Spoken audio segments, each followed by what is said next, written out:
going on, guys? Welcome back to Everyday Struggle. I am Nadeska here with Academics, and Wayno is finally back. Welcome. We missed you. It's so nice to see your face again. I missed y'all too. How you guys doing? Academics, what's up, my man? What's up, Nadeska? I see y'all shining. Y'all look good today. What's going on? Them glasses is shining. He look like you see the glare in his glasses. It looks like how Diddy and Mace used to have in the videos and shit. Remember they used to have a little what a week. Glasses? Listen, you've been out for a week. You missed a lot. Listen, man, all type of stuff going on my eyes, but I'm gonna recover. I'm gonna be fine. How have you been? Of course, we as a team, we definitely been, definitely praying for you and everything. I know everybody been asking why you've been out, but that's a personal matter. It's your business. So we just glad to have you back. Yeah. Well, I'm good. I'm good. And it is a personal matter, but it's something that I don't mind sharing. Unfortunately I lost my dad. We found out that my dad had cancer last month, and we found out really late. So I wanted to share because I want anybody out there, spend as much time as you can with your parents, and not only that, like make sure that they go to the hospital, make sure that they're getting checked out. As we grow older, we try to check up on our health, but sometimes we negate our parents, and we got to make sure that they on top of this as well. So I'm good though. I'm good. I'm happy to be back. My dad's guiding me. I'm good. Let's talk some hip hop today. Nah, definitely. My condolences goes out to you, bro. I know. Like we communicated offline about like you kind of going through the last couple weeks. So I'm glad to see you in good spirits, man. And I wish you and the family the best. Oh, listen, thank you. I got a great team. I mean, Nadeska, me and Nadeska was talking. Me and you spoke. The EDS team. Yeah, they sent me some nice things. So I'm happy to be a part of what we got going, for real. I really missed y'all, but yeah, I really missed y'all. Let's one more thing talk, too. I'm ready to talk some music. I guess I'm addressing the commenters in the audience. Man, they hated Wayno. Yo, or they've hated him for something until the week he's gone, and they're like, "Where's Wayno?" Yo, man, I heard Drake got me fired. I heard that I got locked up. I heard that I heard all types of stories. You took a charge for Jay-Z? But I do also. That's a good one. I heard that one too. I heard I was on a yacht partying with Jay-Z somewhere. That's nice. I do want to salute a lot of the viewers that did reach out to me, and said that they heard I was going through something personally and wanted to share that they really appreciated me on the show and for me to take my time. So like everybody who was viewing, that was rooting me on privately and publicly, I really appreciate y'all. I seen almost every comment. So thank you. I'm just calling them out on their hypocrisy, because in 3 days they're gonna be like, man, if this nigga don't get the fuck off the show talking about Jay-Z and Rockefeller and Rock Nation, watch. Listen. Hey, I mean, some days you might like hot days, and then other days you like, man, it's too fucking hot outside. That's just life, man. You know what I'm saying? Such is life. That's how it goes today. Right. Yeah, well, I'm glad that they did send you some love, and of course, much love to your family, Wayno. Thank you. Let's get into this since you're back. Please don't leave us again. Nope. By the way, shout out to Justice for holding it down for us. I know you and Justice are also really tight. He dealt with all of the hate and the backlash. So another thing to the audience, man, like people don't realize. No, for real though, we gotta scold them a little bit. We love y'all, but you know how hard it is to really get up. Number one, Justice was in LA for the most part. I really want to thank him, because we would have been in a really tight position if we didn't have anyone to fill in. He woke up even earlier than we did. We're up at like 9. He's up at 6.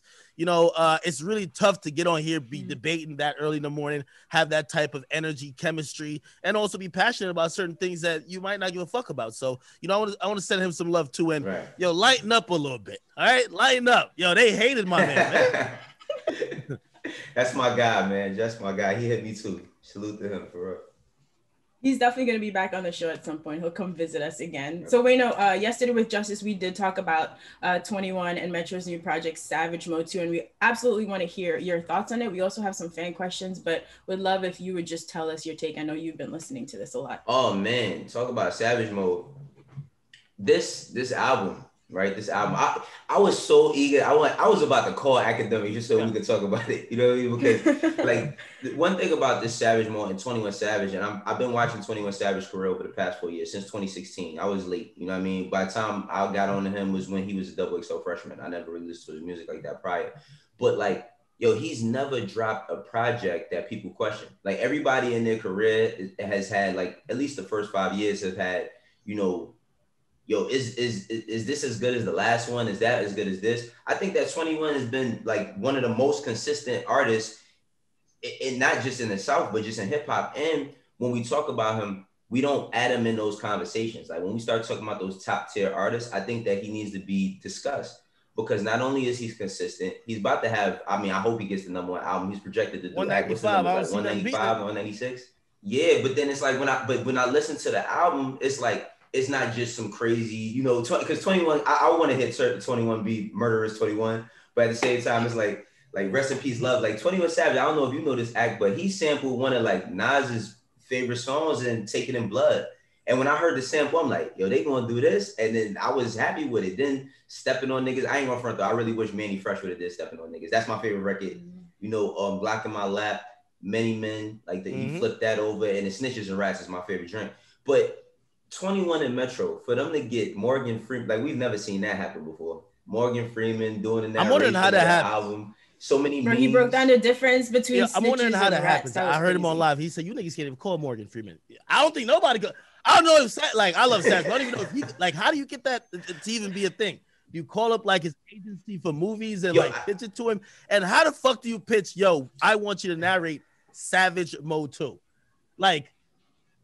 But, I mean, this is why remember we always talk about like the rollouts, right? And some people we just like them drop. Like Drake, I don't care if like I just want Drake to just drop, you know what I mean? So I can hear his shit. Like he doesn't really need to roll out much, but it's like when you can really appreciate like a real rollout, like the way 21 of them did it, it was like a movie was coming out. And I think that's the whole precedent they set with Savage Mode is like, you know, people always saying, yo, this shit is gonna be a movie, this shit is gonna be a movie. Then yeah, you gotta go get a Morgan Freeman, you gotta get a fucking real album trailer that looks like a commercial to put that shit together. And that's what I'm saying. It's like 21, he put so much time into not only the music, but his presentation. I think that's why he needs to be discussed in the different conversations now.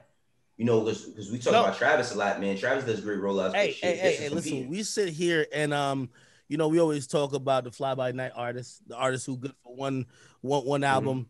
In 2 years when they drop their next project, they're pretty much done their shell, their former self. But we really have slept on the slow build by 21 Savage. Keep in mind his first project, Independent. Think about the leverage. That shit went platinum. Think about the leverage he walked into Epic Records with as an independent artist, which that's the reason why he says he signed to his first major and he still owned his masters because he already had a mixtape that was wild successful. So you have to think about him building from there to signing to pretty much every album leveling up. Also, you see that he's a student of the game. He's learning how to put together great bodies of work. He's also shown appreciation for not only the lane he's in, he'll go grab a J. Cole when he needs to. The instrumentation, the production, obviously Metro Boomin handled a lot of this, but still, you see he's trying to give you something new. And of course, like, you know, me and Justice were trying to compare it. I remember Justice said something yesterday. He said, yo, well, he wanted that super raw, uncut 21. One thing you got to say about 21 as well, first of all, he ain't go pop. But you definitely can't say there's no growth.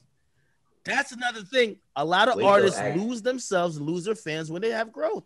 And when you see he's built up to this point, doing his best first week sales projected ever, you got to say this is a slow build and it's been steadily increasing ever since, his first self-release tape. But I feel like 21 did go pop. I think the thing about what pop is, people, I'm gonna say, give me 1 second. People, when we think of pop, everybody still thinks of Britney Spears, right? Like that's the first thing they think of, like colorful shit, flashy. Yo, bro, Rockstar with him and Post Malone is a pop record, bro. That's an international pop record. And I think that, when we say it doesn't, when you say the idea of pop, you think of some bubblegum shit. Nah, he brought his own shit to that world. Like if 21 is at Post Malone show, which I've been at a Post Malone show in the Garden, and he does his verse to fucking Rockstar, you're gonna have 12, 11-year-old white girls singing that shit word for word. So I think he has crossed over to that lane, but he stuck to his roots. And I think that he could always jump back and forth. The thing about 21 is, like, for me, we always have our top fives of all time. If we're going to have a modern day conversation about what's going on right now, got to put them in that combo. Got to be top five. While I agree with you, I'm going to quote, I don't know the exact quote, but it's on his album. And also it's a quote again from, my favorite. Like, you're right. He did go pop, but really he just did him and went pop. You know what I mean? So again, like he even referred to himself kind of like a pop star, but he basically said, yo, my shit's going pop by just me doing me. So you know what I mean? If that goes pop, fuck it. You know what I mean? So I don't know. Listen, I don't know if you agree. So I'll restate the opinion again. I think this is definitely a candidate for, you know, I'm not going to throw the word classic around too quickly, but definitely possible album of the year. Definitely possible album of the year for me.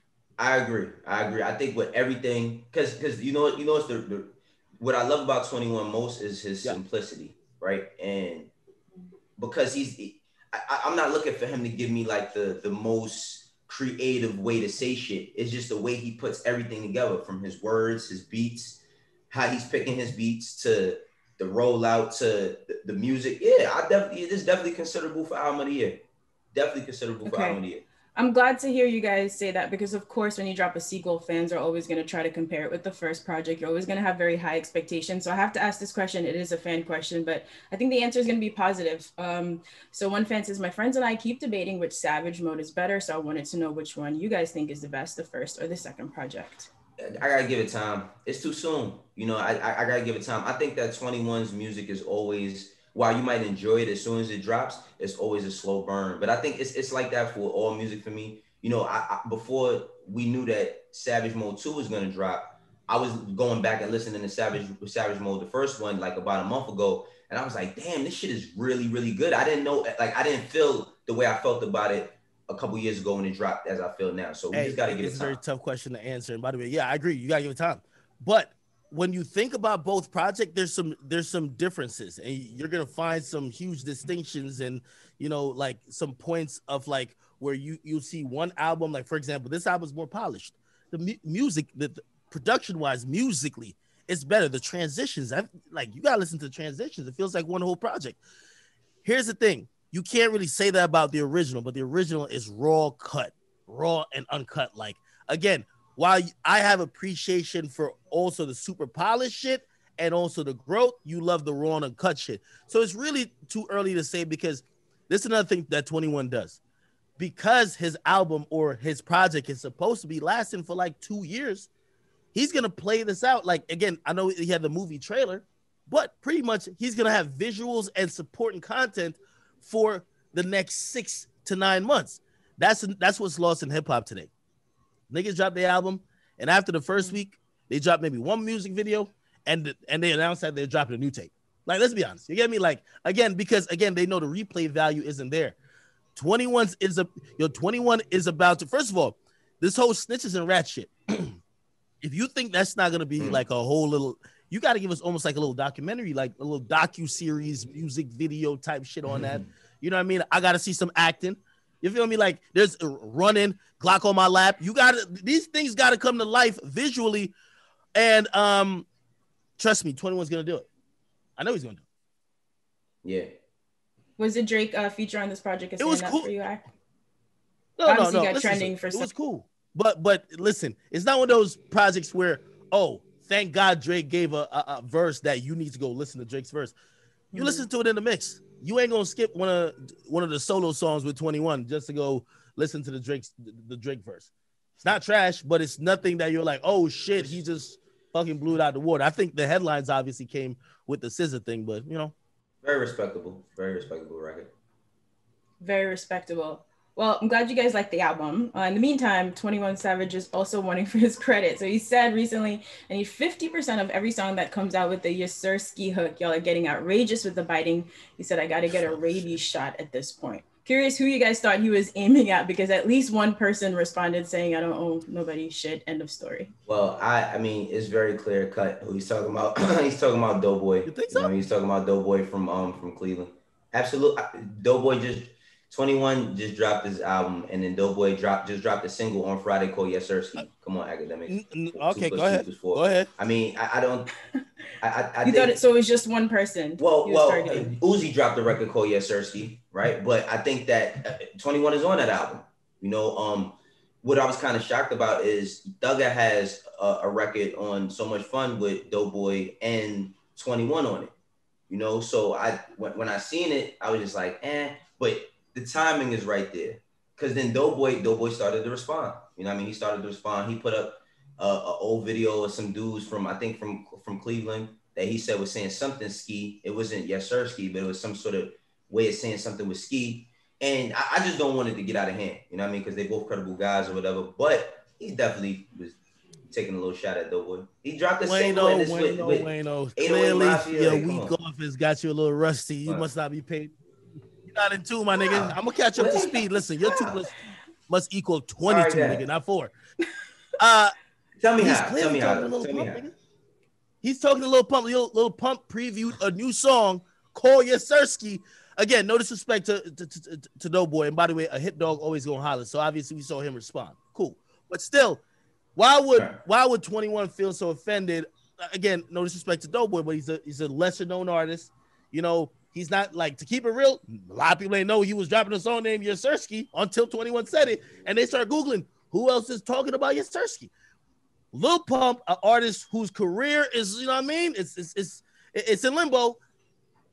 He's felt okay. All right. I get it, but like, it's a lot different than Doughboy. Right now, he's hyping up. He's previewing this new single named Yesersky, and I could imagine 21 looking around like, are these niggas serious? Now, again, I don't know who's the originator of that, but if 21 said it, that's my guy. I'm gonna believe him. I'm sorry. Well, I mean, the reason why I'm just saying it is not just because of Doughboy responding, but like, if you got to keep, like, if he would have said, yo, nah, you cool, but this nigga over here, yeah, this is my intended target with that. I think it's just everybody. He said all of y'all. He didn't just say him or him.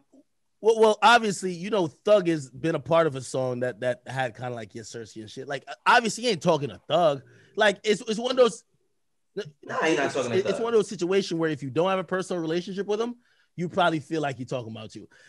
Again, if I'm Doughboy, great way to promote your record. I'll move the date up. I'll drop it this Thursday and probably drop it this song. But obviously, that's a little bit like both of those. No, see, both of those are street niggas. So you got to be. I'm just talking to marketing. Yeah, that's what I'm saying. Like, you know. But I like both of them. But see, that's things that you can't play around with. But you talking about Pump? I'm telling you, talking about Pump. Okay. Okay. I didn't know about the Pump shit, so that's a lot of views. I'm looking at it right now. All right, so 3 million views on Instagram, 20,000 comments. Yeah. The preview? The song called Yesersky by Pump. Oh. Okay. I'm gonna put you up to speed, Wayno. Is he dropping a project? No, he's just trying to get the single off. Interestingly enough, Thug's featured on the song. Oh. Plot twist. All right. A lot of Thug features recently floating around. So last time we talked about YBN and crew, really the conversation was about how things are not going well. It seems like the crew is over. Corday has sort of rebranded. So recently YBN Namir posted on his Instagram account one of those ads promoting, as we're calling it, an investor educator. So a fan responded to him and said he's struggling because of the post, which made him then respond saying, "This is how dumb this generation is. Who wouldn't make a simple Instagram post for $5,000? I guess I'm broke, guys. Stay blessed, child." All right, looking at this post, this is a normal thing, right? To get paid for, or do you agree with this fan here that he's struggling? I don't think he's struggling at all, but yo, the lie is always more entertaining than the truth. Like, the optics make it seem like, the thing is the optics. It's like these kids sit around all day and assume what these artists have. You know, they assume. I think that YB and Namir needs 5K? No, I don't believe that he needs 5K. Is there anything wrong with him making 5K by doing a simple Instagram post? Absolutely not. But when you promote it, or you say, yo, holla at me, or like you see the artists that be like, yo, I'm doing features this weekend. Yo, first thing people say is, oh, he got to pay a bill. You know what I'm saying? Like, this nigga need to pay his bills, or the light's about to get cut off. Got to cop his girl a Louis bag. Make it. That 5K won't get the Birkin, though. Because it's like, they see you spending all this money. People pocket watch, you know, of course, Ack is the king pocket watcher, but they got people doing it way more than him. But I seen a page one time dedicated to artists' outfits and people who go and find every article that they have on and price it up and put it in the caption. That's not a pocket watch. That's like a drip. Like, I like to see it because I ain't gonna lie to you. Like some rappers, and pause. I'm gonna just extra pause this. Some rappers could really dress. I always wonder, is it just a bunch of expensive stuff? It's always interesting to see when people make some mess. Anyway, let's get to Namir. Right. I'm with the fan on this. I heard what you said, Wayno. I'm telling you, Wayno, first day back, you're a little rusty. I got you. Let me put you on game. Let me put you on game. How many shots are you gonna take? These little shots, right? It's not about the 5K shout out. By the way, salute to my man Boosie. You know what I mean? Boosie, one of the OG hustlers. Boosie will promote your cologne. He's open with it. He'll promote your lingerie line. He'll promote your cookout, your party. Just give him the bag. He don't care. We as fans, we understand. It's not the shout out. What happens is, and this is where quality control in terms of ads come in. There are scammers who are using the reputation of artists and they'll pay you whatever you want. But wait, no, what does it cost? Blah, blah. You're just thinking like, all right, my shout out fee's $5,000. Cool, you get your money. But what happens is it looks like a cosign. The cosign is, I've seen some people they were upset at Royce the 5'9" recently for that, because they were saying, hey, if you co-sign some shit, and also they were upset at Bow Wow too. If you basically send a voice note or you're like, hey, if y'all want to get on so-and-so mixtape, go holler at him. Oh, but wait, that's a whole nother monster act that I'm talking about, right? That's a whole nother monster that we need to tackle. Yeah, because I don't agree. Now I'm totally on the fan side with that, and I don't want to go too much on track, but I hate to see a lot of the artists who are like marquee legends or whatever, or very respected, telling kids, yo, give me $500 right quick. I'll put you on this mixtape and get your name out there more. Now, when you look at the streams on the mixtape, the shit be like 1,500 in total. Nobody's like, this is not the days of DJ Clue where he's shouting you out and that's how we engage in. I don't want to see kids, because that 500 could be spent on ads instead of just a shout out. You know what I'm saying? And a post on their story. So I agree with you there. I think the criticism of the fan was like, yo, the shout out seemed scammy. You get me? It wasn't like, yo, everybody just go, yo, this thing is dope as fuck. Man, y'all check out this tape. It felt like it was a little bit more. So that's why I understand why the fans are coming at him that way. But let's be very clear. Yo, it's a fucking pandemic. Like, we got Trump with the fucking coronavirus acting a fool. People got to make some money. Everywhere shut down. If people could use their social media to flip it, I'm not mad at it. By the way, like, most people got OnlyFans. Why my man Namir can't shout shit out? Here's the thing too. Last point. Namir, from my observations, is a little hypersensitive to the word falling off. Maybe it's because of what he's seeing. Maybe he sees when he's posted about it, he's looking through comments. Maybe it's something he's just aware of in general. But when anytime people say something to him, because he could have ignored that comment, right? He blew into a spectacle. That's why we're talking about it. The fall off thing seems to trigger and tickle a nerve with him. And I'm going to say, I hope he's coming with the music to shut that down, because I've seen about 6 instances with him going back and forth with fans and basically trying to prove to that one fan that he didn't fall off or he's not doing bad. You can't win against the internet. Yeah, I was about to say, major lesson I learned from academics 2 years ago, Nadeska. Do not let the internet take its course. When they get against you, listen, when Drake had everybody calling me a nerd, I just sat back and let him do it. I didn't like, go ahead. You cannot beat him. You can't beat the internet. That's a fact. Well, look, guys, speaking of rapper hustles during the pandemic, have you guys been checking Tyga's OnlyFans account? Of course not. No. Finally, he uses it in the right context. Right. I don't know why you paused talking about rappers dressing. I saw that trending the other day, and then I regretted opening it immediately. All right. No, just on Twitter. On Twitter, I was like, why is Tyga trending? And I clicked, and I was like, I didn't need to hit this button right here. I mean, I ain't mad at him though. Like, he just took advantage of an unfortunate situation that was going to have him looking bad anyway. I like what he's doing. Pause. And I definitely like what pause, extra pause. And I like what Cardi B's doing. Like, they're using things that already people are gonna try to monetize their name or off their name, and they're just kind of taking the power over it. Like Cardi B's like, yo, people spread rumors and lies about me every day, and it would really like take the majority of my day, and it gains me nothing other than just trying to protect my reputation to fucking try to clear everything up. I'm gonna create an OnlyFans where I'll address the rumors on the OnlyFans. And if y'all that nosy, go subscribe. I fuck with it. Go pay for it, right? No, you know it's crazy because everybody hears OnlyFans and then immediately thinks sex. Like that's no, I mean, but that's Pause, what Tigers man. is. I mean, yeah, No one clicked. No one clicked on I'm the not picture. of course That's not. just I'm sounded like clicking on she's the trying to picture give that trended. a Tiger OnlyFans review. That's what you're trying to do? Listen, I'm cool. I'm I'm just not saying, clicking on none of that shit. I thought he was on shout out to OnlyFans. Tiger, that's I thought it was on all. OnlyFans rapping about putting a lime in the coconut. No. Okay, look, so guys. Like, that was corny. Fuck out of here. That was kind of like trash. dad jokes. If you get the pun intended, you understand. We'll see. Wait, no, it's first day back, man. It's all good. That's like the 10th shot. All right, I think we could do one more story quickly before we go. So last time we talked about Kanye, he was saying that he would give back 50% of the masters to all good music artists. Big Sean seemed excited about this, as did Designer. So during the Breakfast Club recently, Charlamagne gave us a little bit more information. He said, the restraint Big Sean shows Kanye West is remarkable. Kanye owes Big Sean $3 million. Kanye gets half of Sean's profits and half of his royalties. And Kanye wouldn't agree to Big Sean getting his masters back from Def Jam. Said he needs to do right by Big Sean. And then Designer recently hopped on Twitter asking Kanye, where's my percentage at? Yeah, that's facts. Designer got a diamond record.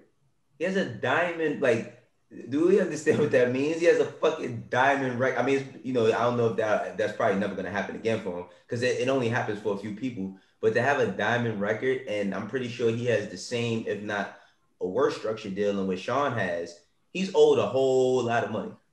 A whole lot of money. So you can't just, like, I think what Kanye is, he had to jump ahead and say, all right, I'm going to do the good music shit because he was feeling the pressure of when he came out and said, yo, niggas is doing me dirty, here's my contract. Yeah, but then people want to start looking in your house. They want to know what your toilet look like, how your fridge is. And once he did that, he said, I think he did that to kind of suppress people from saying, yo, well, what are you going to do about good music? That sounds good, but we need action. I know Designer's like, all right, nigga, you said that. I'm waiting on this check. Because that's a hefty check to give back. A hefty. Listen, man, the Kanye defense squad is here. Ready and active for duty. Let me tell you this, man. First of all, Kanye's not a bad guy. I know that headline, which I do believe is true, will make him seem like he's a robber, right? Like he's some type of thief. But really, that's the music industry. Now, here's the thing. These headlines and also him trying to, like, whatever, hey, I'm going to give back whatever, is the price he has to pay for not looking like a hypocrite because of what he's trying to do, right? So I understand all of that. With all that being said, I guess the bigger discussion for me, or how I look at it, is that, listen, all these contracts that Kanye supposedly have, good music aren't just signing people to good music. Like, your contract eventually is with Def Jam. So because of that, I'm wondering, what blame do we give an executive, or let's stop saying executive. What blame do we give a rapper? Because there's a bunch of rappers with imprints. What blame do we give the rapper who has a joint venture with the label, and what blame do we give to the label? Because there's a lot of these. Remember, with, like, I ain't gonna lie, by and large, in part, even though supposedly the Cash Money situation was a very different situation, we just blame Birdman. In this situation, should we just blame Kanye? Should we look at Def Jam? There's many other imprints that are pretty much a joint venture where the head or the lead artist or whoever that boss is owns half, and probably the label owns half. If Sean is owned $3 million, did Def Jam pay is it $3 million already given to Kanye? He didn't give him? I don't know. So I don't want to just assassinate his character, but I do think what's happening, this is a price you have to pay to not be a hypocrite when you're trying to seem holistic. Yeah, well, I mean, we got to do that. That's a whole, we could go a whole half an hour just on that, Axel. I know we got to do that another day. Right. Because Kanye is going to continue this conversation as well. Anyway, guys, thank you for watching Everyday Struggle. Wayno, again, it's good to have you back. Send us some fan questions. We're on Twitter at Everyday Struggle with 2 G's, and we'll see you here tomorrow on Complex. Good to be back. Peace. Saving.